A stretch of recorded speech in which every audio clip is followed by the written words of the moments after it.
Hello and welcome to Rev Sports. I'm Gargi Raut.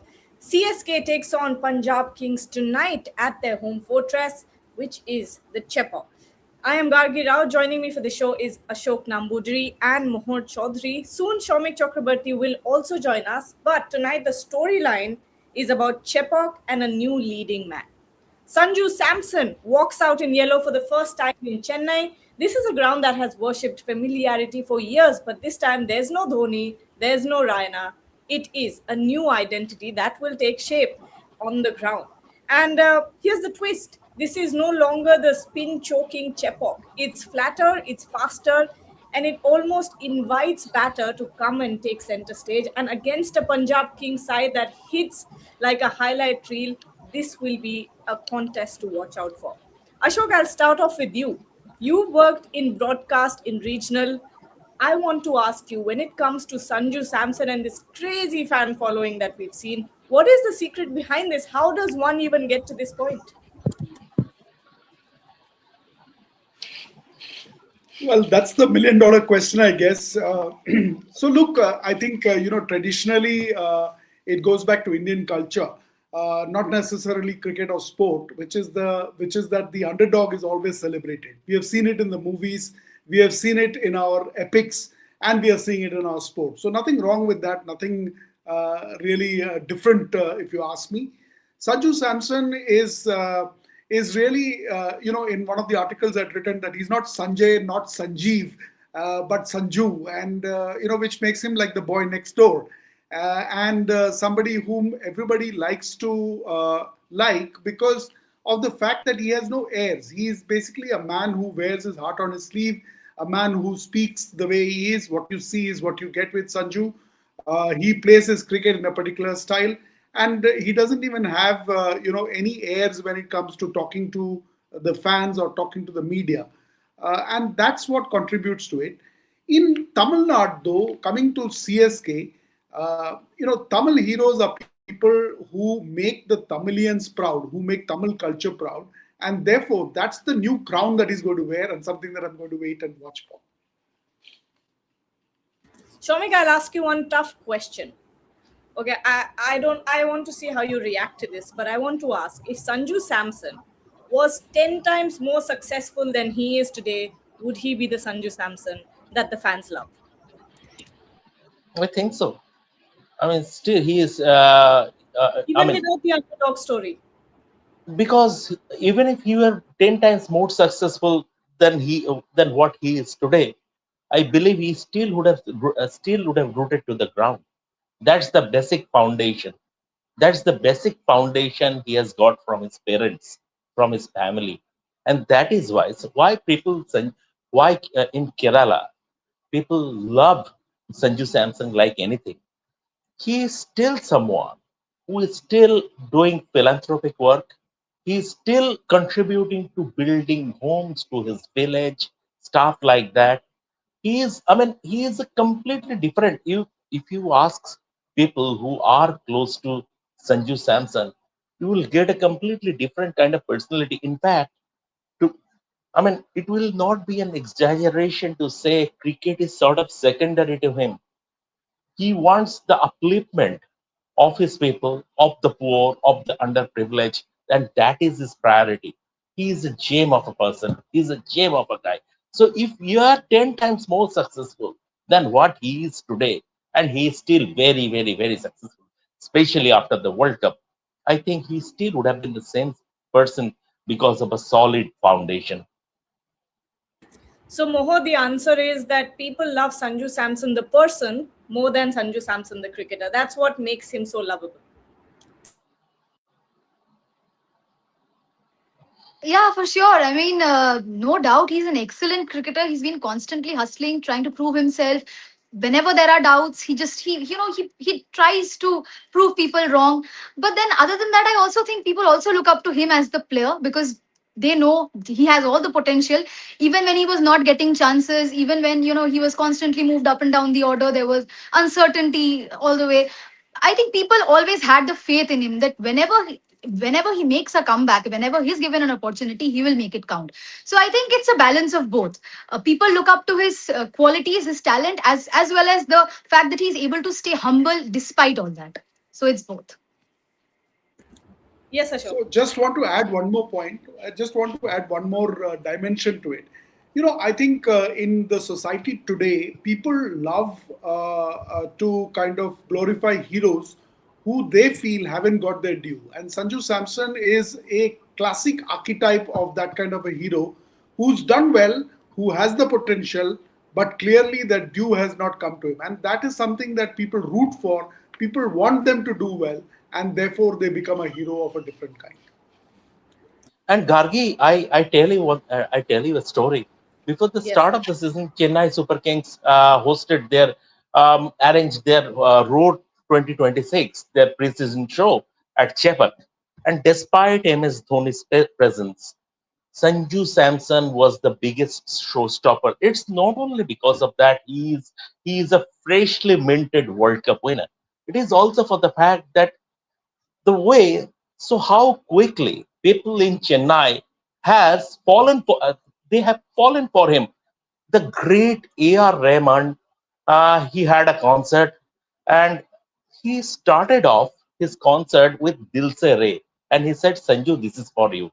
This is the kind of love, this is the kind of affection. And even I'm talking about one of the all-time greats, a bona fide legend, A.R. Rahman. And he is starting, and he will not play to the gallery. Someone like A.R. Rahman will not play to the gallery.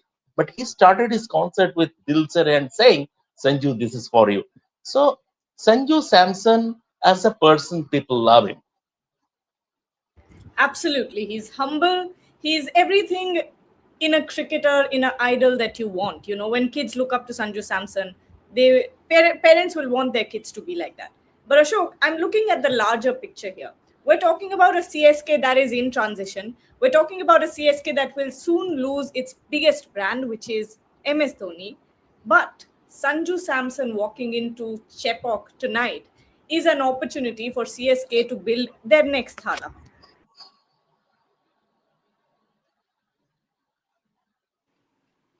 There can only be one Tala. I disagree vehemently. I think I don't think you can replace that Tala. But Sanju, yes, walks into big shoes, walks into a team that has a legacy, has a character, has an identity that they have built up over the last 19 seasons.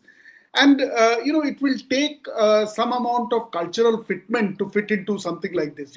If you were to look at all the franchises in the IPL, culturally rich, culturally unique, culturally distinct, Chennai Super Kings, tops that list. And therefore, that fitment, which then drives emotional engagement, is more important than, let's say, for some of the other franchises. Having said that, though, when I look at it on paper, CSK batting strength is actually extraordinary. I mean, I don't think that that's a concern, even if the outing in Guwahati was a bit of a dampener. I think when they go back to Chepauk, they will flex their muscles. And if you really look at it with Rituraj Gaikwad, Sanju Samson, Ayush Matre, I think, Kartik Sharma perhaps, Shivam Dubey, Deval Brevis, I think is out still with injury. It's not a bad batting lineup. And I think they have the strength to kind of, to do what it takes. And I think Chepauk is the perfect occasion for them to come. Shomik, what's your take on this? Sanju Samson can definitely will be the next big thing, the next big brand for Chennai Super Kings. Yeah, I agree. But as Ashok said, for CSK fans, Thala is forever. But I'll not be surprised that midway into this season or next season, Sanju Samson assumes the role of CSK captain because CSK is facing a captaincy crisis. We have seen in the past when Dhoni voluntarily relinquished and Ravindra Jadeja was made the captain, he couldn't handle the job. It is very, very difficult to step into that shoes. It's such a it is such a massive boots to fill. Ravindra Jadeja didn't failed, and Dhoni had to come back. And then Ruturaj Gaikwad, who is 1.5 season into the role last season, he got injured, and once again CSK had to go back to MS Dhoni. So CSK culture, CSK philosophy is sipped into the fact that we need to have a strong, larger-than-life captain.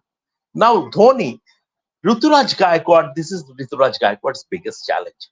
He is not an international player. I mean, he has played international cricket, but he is not a regular in international cricket. And in that dressing room, when you have seen MS Dhoni as the captain, it is very difficult for someone like Rituraj Gaikwad to have that kind of authority. And he will not be now. Dhoni has openly said he will not be spoon fed. Now Rituraj will have to be his own man. Does he have this aura or personality to be his own man in a tournament like IPL, in a dressing room like CSK? So, if their campaign heads south this time also, I'll not be surprised if Sanju Samson be given the job if they replace their captain mid-season, or if not this season, then next season. Because the close, I mean, I will not compare Sanju with Dhoni at all, but I think at this moment in time, on paper, he looks to be the best bet to take over the mantle from. I would consider Rituraj Gaikwad if he fails that stopgap phase from Dhoni to Sanju Samson could be a logical transition. Absolutely. And Mohor, while we talk about brand transition, let's also talk about Sanju Samson as a batter here, because I think this Chepauk track suits Sanju Samson's batting so well, especially after the way that he's played in the World Cup. This is the perfect. I think he's going to have a very good season at the Chepauk. Yeah, for sure. I mean, if you look at the stats per se, if you look at records, then he doesn't have good records at this particular track as of now. But then once again, you never know. It's T20 cricket, it's the IPL, and he's coming back here with a different purpose this time. He is in yellow. He has so many people looking up to him, because obviously now that Dhoni is not in the playing 11, the eyeballs automatically shift to a Sanju Samson, and he has the expectations will be very high, and he knows that he has to fire up the order. And of course, with the kind of form that he is in currently, especially after the World Cup, the consecutive great knocks that he played, he knows it that he has to fire, and I for sure I know that he will perform at this ground. Gargi, just a bit of just a piece of Is news. it? Devalt Brevis is recovering steadily. He has started batting at the nets.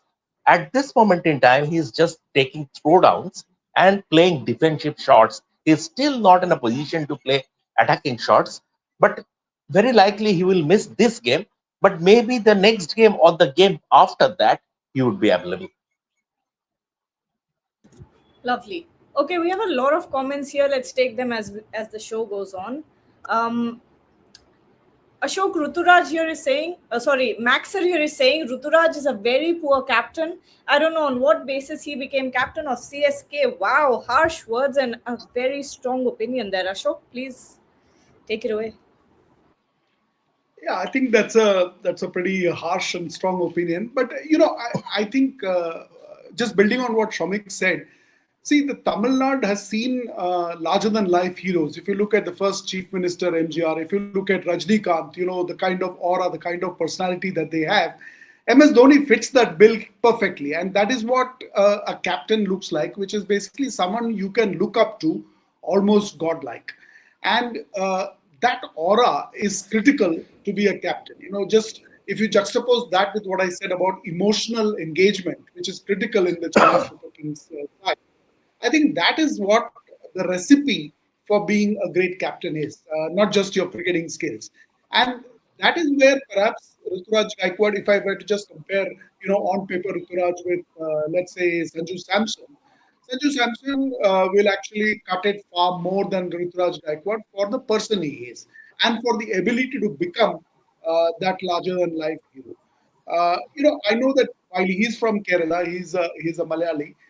He speaks Hindi well because of the upbringing in Delhi. He speaks and understands Tamil, and he's got a fairly large fan following. So Chepauk actually is like home ground, and therefore, for Sanju to kind of emerge out of the shadows and become that larger than life transition, I think that's very much possible. So it's not really, to sum it up, it's not an issue about Ruturaj being a poor captain at all. I think the question is, does he fit that archetype that CSK or the Tamil team would look like for a captain? Shomik, I really do want to know your opinion on Chepauk's newish tracks that we're seeing during the World Cup. Also, we saw that they were very balanced tracks, better for batting, not the traditional Chepauk tracks that we used to see maybe a couple of years ago. Do you think this is the IPL effect? I'm not taking the World Cup into consideration here, but for the IPL, these flatter decks in Chepauk, does that work for CSK? Chepauk pitches that Chepauk has gone back to the 1970s or early 1980s when it used to have even bounce, pace bowlers used to. It is no longer the tracks where Dhoni used to employ his famed spin choke. And that sort of arced Stephen Fleming also last time. He said, we are not getting any home advantage. We no longer get any home advantage at Chepauk. But this time around, there is an upside to it because Sanju Samson is there. And this kind of pitch can give it the license to go gang right from the word go. This year, Sanju Samson, I was reading a Cricinfo stat, and this year had Sanju Samson has hit a six once in every 8 ball. So this is how he has been batting. This is how he has been batting 1 6 in every 8 ball. So that the upside of is that the way if CSK can ensure an electric start, they can take the game away from the position. But at the same time, their rival team today, PBKS, Punjab Kings, they also have enough batting power, starting with Priyansh Arya, middle order, Shreyas Iyer. So it is going to be, but in the first game, sort of once again, it could be that captaincy effect. Sort of, they looked a bit listless. Yes, they got bundled out for a fault total, but still, it's sort of a sense of resignation that they had given up. That I didn't like. The body language I didn't like. And once again, that could be down to captaincy effect. Maybe I'm not very convinced as regards Ruturaj Gaikwad as captain. All right. Mohor, let's talk about Punjab Kings a little bit. Again, we're coming back to the fact that Chepauk is no longer the spin choking Chepauk anymore. And now, with Punjab Kings as an opponent, how much of a battle do you think it is between the bats? Do you think Punjab Kings has an upper hand with the kind of batting lineup that they have? For sure, Gargi, the Punjab Kings do have an upper hand tonight. I mean, it's not just because of the batting; it's definitely because of the batting. They have great batting depth. They have, Marco Jansen, Marcus Stoinis, Xavier Bartlett. All of them can bat really well. But also the fact that they are a far more balanced team. I think it's my opinion. They have great, openers, a proper middle order. Finishers are nice. Their bowling department has been constantly delivering. So I think for tonight, I will give Punjab Kings an upper hand. Also because they're just coming out of a victory, so they will be high on confidence. While at the same time, on the other hand, if you look at Chennai Super Kings, they have struggled to get going in the previous game. But yeah, coming back to the batting track, Chennai has opted for Chepauk has in the recent times have has opted for far more batting friendly conditions, far more batting friendly pitches. So in that case, I think we can get to see a high scoring total from both the teams. But then again, I will give Punjab Kings an upper hand because obviously because of the balance. Yeah. Ashok, your thoughts on this? Punjab Kings has won 3 times in a row on this venue, by the way. Yeah, that's true. In fact, if you look at the openers, let's just break it up by the openers, the middle order, and the death over. If you look at the opening pair, basically Priyansh Arya and Prabsimran Singh, they've got a very very good record in the power play. I mean, if I'm not wrong, they have basically hit more than half of the sixes in the IPL careers during the power play. So they are extremely good in terms of getting them off to a great start. Shreyas Iyer, like Shomik said, very, very good in terms of getting that efficient middle order to kind of fire, top to middle order to fire. And Shashank Singh is the joint second highest six hitter in the death overs in the IPL from last season. So if you look at it, I mean, in terms of not just on paper, but in terms of actual records from last season, they are extremely, extremely strong. I think the question for them will be Jamie Overton. I'm not sure at Chepauk Will they look at, one of the questions was Shreyas Gopal, or look at maybe an Akil Hussain, who can also contribute with the bat. Perhaps, those are the couple of things that they need to decide for CSK. But, in terms of how much they can impact this Punjab Kings batting lineup, I'm not so sure. Just to Shomik, I'd continue love from there, I had a question regarding CSK. Could we see probably a Prashant Veer playing tonight at the Chepauk? If anyone Shomik, wants to. take this question. think I think it would be either Prashant Veer or Sarfraz Khan, either or. He has a chance. But coming to your question, Gargi, and you asked a very valid question. I can't tell you whether Punjab Kings are ahead in this game or they are favorites in this game. But what I know, if Chennai Super Kings fail to regain Fortress Chepauk, then they can wave the long kiss goodnight to this year's campaign also. Last time they played 6 games, lost 5, won 1. So if they cannot, if there is no resurrection, if they cannot regain Fortress Chepauk, then it is over. That is over around for them this year also. Um, uh, sh- I was going to you only, Shomik. Do you think 200 plus, 200 versus 200 shootout? Is it going to be Yeah, something like that tonight? you never know, Gargi. 200. Yeah, I expect at least 200 is now past score in T20 cricket on good pitches. 200. But 200 still doesn't give you the guarantee that they will win. So what is what yesterday when Sunrisers Hyderabad scored around 225, I thought they were 20 runs short, and maybe without those runouts, KKR would have overhauled that also. The other day we saw KKR scoring 220 and Mumbai Indians making it a walk in the park at Wankhede. So what is the passcode these days? Maybe when you are once you have reached 250, you can feel a bit of comfort. But anything. But as regards this Chepak pitch, I don't know how this pitch will play out. But 210, 200 to 210, you have to score to win a thing. To give you a little bit, I mean, whatever chance you have, to give you a chance to win the game, you have to score 200 to 210. Yep. In fact, CS, just to also yeah. build on that, I mean, if you look at that last match, SRH versus KKR, and I think KKR missed a trick there because SRH scored that 225 odd runs, and Finn Allen actually got them 25 in the first over itself, and therefore, if they had actually and the middle order had fired, then they had a chance, and I think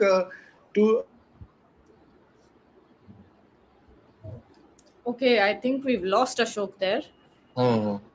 He's frozen. But Mohor, the question that I was going to ask you was Shailesh has dropped his prediction for the game. CSK 51% match win. Shivam Dube 90 runs.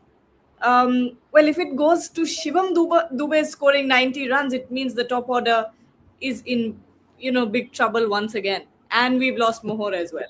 But Yeah. we'll come back to this. We'll save this question for Mohor here. And Shomik, what I wanted to ask you was, one second. I was looking at some stats and I've lost it. Okay, everyone's back now. We're back. Normal equilibrium has been maintained. Mohor, the question: CSK 51% match wins. Shivam Dube 90 runs is what Shailesh is predicting. But I'm saying if it goes down to Shivam Dube scoring 90 runs, that means the CSK top order has failed again. For sure. I mean, Shivam Dube 90 runs, I think is a bit of an exaggeration. But like you said, if that happens, which means that the top order has not been able to perform. But then again, Shivam Dube does have good records at this ground. So I think he will be playing really well. But then again, CSK 51% match win, I do disagree with that, because again, if you look at the previous records at this ground, CSK have been struggling for quite a bit of time to register a victory at this ground. On the other hand, you have a PBKS who are who are coming, who will be far more confident now coming here because of the victory, because they know their top orders, the person coming at number 3, especially the way he played last day, their finishers, they know everyone is there to contribute. But on the other hand, CSK, if you rely on one or two people, then it becomes a problem. So yes, I think Shivam Dubey might play well, but then again, I don't think Chennai has an upper hand tonight. Gargi, before you move to the next panelist, for everyone to get the right prediction, I think we will have to wait until the end of the show when you will come up with the fractions. Oh my God. Okay, I will do the math as Ashok is completing his point. But Ashok, yes, you were making a point there. We lost you midway. Oh, I was saying basically that when KKR was chasing the SRH total in that last match, they got to 25. Finn Allen actually got them 25 runs in the first over, and therefore KKR missed a solid trick there, because if they had applied themselves, I do believe that a 225 could have been easily chased down. And therefore, the point I was making is that even at 210, 225, you can never be fully assured or guaranteed that you will win. And from what I'm seeing, the Chepauk pitch is a rock hard batting friendly pitch, and therefore 240, 250 is perhaps the safe score. Gargidi, I was doing a bit of research. I was doing a bit of reading, and I found out that the pitch that will be used today is the same pitch that was used during the India versus Zimbabwe match, and India had scored a 256 on that pitch. So, Yeah. whichever team bats first has to set a big record on the scoreboard. It's okay. MS Dhoni will be on the bench for CSK in today's game. That's the breaking news that we're getting at the moment. Shomik, please react to that. How does that change everything for CSK? I think after the last game, they realized they need that tactical brilliance on the field. Maybe is that Yeah. the reason? Non-playing captain like Harry Hoffman, non-playing captain, because because they look. I don't know what is the reason, but somehow CSK don't look the team they are. They are five-time champions at the end of the day. Keeping in mind of their travels over the last couple of seasons, they are the five-time champions. They don't quite look the team they are without MS Dhoni. This sort of they are like sort of rabbits caught in the headlights without MS Dhoni. So that presence probably is needed. I don't know what exactly is Dhoni's role as a player in this team. I have absolutely no clue what exactly is his role, because he cannot be the first choice wicketkeeper with Sanju Samson there. And over the last 2 seasons, we have seen Dhoni pushing himself down the order at number 8 and number 9. So, for a specialist batsman at number 8, number 9, he is surplus to requirements purely from the cricketing point of view. But in terms of leadership, and without Dhoni, sort of at the end of the day, the buck stops with him. They will have to go to him for inspiration, for tactics, for everything. So that how big Dhoni is. That how big Dhoni is. And I would say this is a positive. This has worked for CSK. They are the five-time champions. So this has worked for CSK. So Dhoni in the dugout, at least I hope the team will not look so listless like their first game against Rajasthan Royals. Ashok, how do you think this changes things for CSK?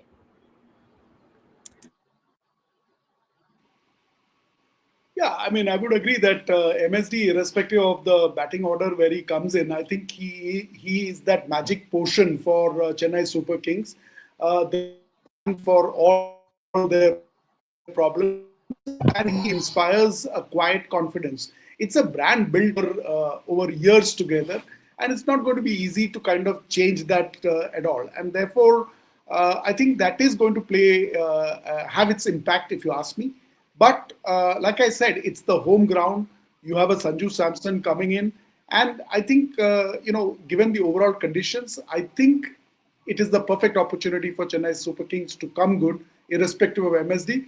And if you ask me, that will set them firmly on the path to the transition journey that they're going through.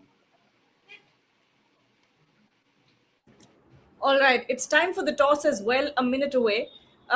Okay, let's take some comments. Mayank is saying CSK is an outdated franchise now, ignorant towards current brand of T20 cricket. Massive transformations needed, otherwise, I do not see them winning more than 3 or 4 matches every season. Mohor, why don't you take this one? Outdated franchise, I think it's a bit harsh because I mean, everyone's trying out there. But what I think is the issue right now is the transition. That, without MS Dhoni as the leader, without MS Dhoni as the batter that used to be there, also, you don't have certain key players. You don't have a Jadeja, you don't have a Suresh Raina, probably, the ones who were constantly performing for the franchise. This is sort of a it's a comparatively younger team, with far less experienced. So I think they will take some time to get accustomed to this this big platform that is IPL. Also, yeah, I mean, captaincy might be an issue, and I'm not saying that Ruturaj Gaikwad is not a bad, it's not a good captain. But like, again, once again, he's always been under this guidance of MS Dhoni, because he's always been on the field. So I think this season is the perfect opportunity for him to show what him he is capable of doing on his own. Also, you have Sanju Samson as well. So outdated franchise, I wouldn't call CSK an outdated franchise. I think they are trying. I think it's just the transition that they're going through. Okay, someone's asking a very interesting question, and I have to take this before we. Gargi, Punjab Kings has chosen to field. Okay, all right. And till the time we wait for them to give us the playing 11s, because we know it takes a long time. Let's take this question. IPL में 300 runs बन सकते हैं क्या? Shomik, a purist like. It could happen. It could happen. If yesterday, if Abhishek Sharma and Travis Head would have stayed there for another 5-6 overs, Sunrisers Hyderabad would have reached close to 300. So it can happen. Eventually, that 300-run barrier would be broken, and especially in India, because in India, the majority of the grounds are small, 65 yards boundaries. So I don't see 300 runs to be scored in a T20I in Australia or in Sri Lanka even, but in India it can happen. In India, given the dimensions of the ground, the majority of the grounds are small, so it can absolutely. And we have such unbelievable power hitters at the top. I mean, this is batting. This is what Zen Z or whatever you would be. You are in a better position to describe this Zen Z or whatever you say. This is beyond that. Not only Zen Z batting, it is beyond that. I can't describe. Someone from my generation, I won't be able to describe this kind of batting, because when we are in school, we thought we used to watch Vivian Richards, and we used to. We used to be in awe. How come this type of explosive batting is possible? What Vivian Richards is doing? Is he human? Is he even human?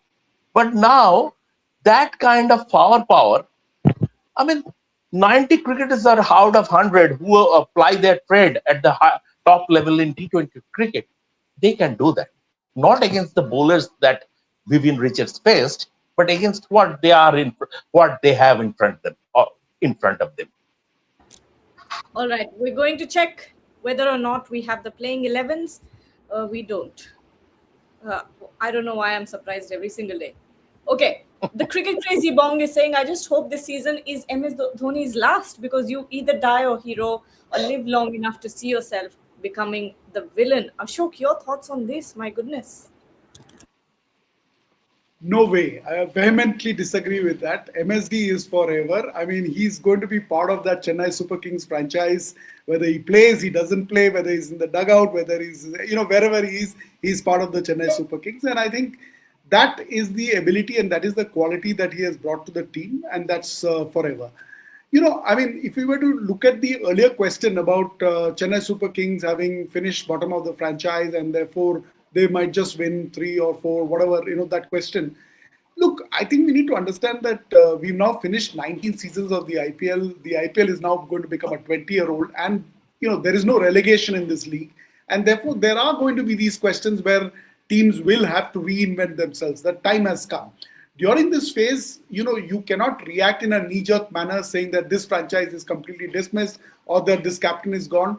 There will come such a stage for every single franchise, believe me, and therefore it's only normal that franchises gear up for that transition.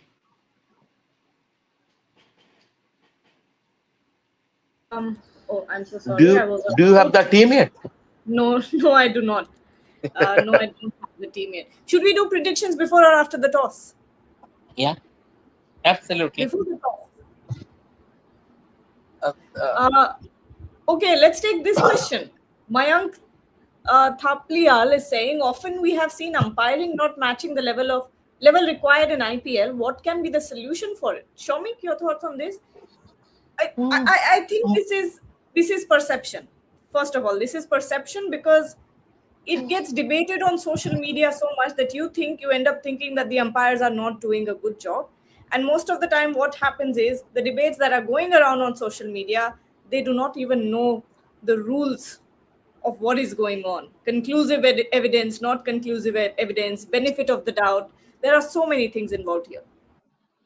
Gargi, this is the bigger problem in domestic cricket, not so much in the IPL, but in domestic cricket. Because I vigorously cover domestic cricket, be it the Ranji Trophy or Syed Mustaq Ali Trophy or Vijay Hazare Trophy. So this is a bigger problem in domestic cricket, and I think the solution lies in the fact more investment at the grassroots in terms of nurturing and developing quality umpires, new umpires. So more investment at the grassroots level of umpiring.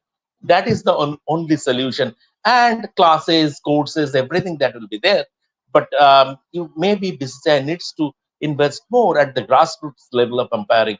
IPL umpiring is not that much of a problem because you have the facility or the advantage of using technology. In domestic cricket, you don't after until a certain stage when you are not playing the knockouts, you don't have that, and sometimes umpiring is pretty poor. Sometimes umpiring is pretty poor.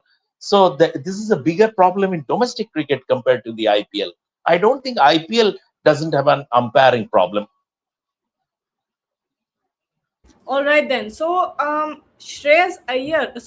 Gaikwad has confirmed one change, which is that Prashant Veer comes in place of Matt Short. Mohar, you were speaking of Prashant Veer earlier in the show. What was your reason for it? What made you think that Prashant Veer should come in? Yeah, am I audible? Yeah, there was an internet glitch. Anyway, yeah, so basically, see, Prashant Veer has been taken in as a replacement for Ravindra Jadeja. And now that he's not there in the team, and CSK would look for that gap to fill that gap in the squad. Firstly. Secondly, they've brought him in for a lot of money, and that is because of the kind of performance that he has given in the domestic circuit. Secondly, of course, he's a good spinner. He can also add value to your batting order down the order, very very much like a Jadeja. So perhaps I thought that maybe last day, after the batting collapse that happened, I thought that maybe they would make some changes to their batting order, and I was actually looking forward to a Prashant Veer and a Karthik Sharma together in the team, and which is why I thought that maybe Prashant Veer might come in, and which is why this is why. All right, we finally have the playing 11s here. Punjab Kings, Prabsimran Singh, Cooper Connolly, Shreyas Iyer, Shashank Singh, Nehal Vadera, Marcus Stoinis, Marco Janssen, Javier Bartlett, Vishak Vijay Kumar, Arshdeep Singh, and Yuzvendra Chahal. On the other hand, Chennai Super Kings, Sanju Samson, Ruturaj Gaikwad, Ayush Matre, Sarfaraz Khan, Shivam Dubey, Karthik Sharma, Prashant Veer, Noor Ahmed, Anshul Kamboj, Matt Henry, and Khalil Ahmed. So let's take our predictions now before we close the show. Shomik, let's start with you. What are your predictions? I have my fractions ready, by the way. Okay. 51.9 Punjab Kings and 49.01 is Chennai Super Kings. Okay. Ashok?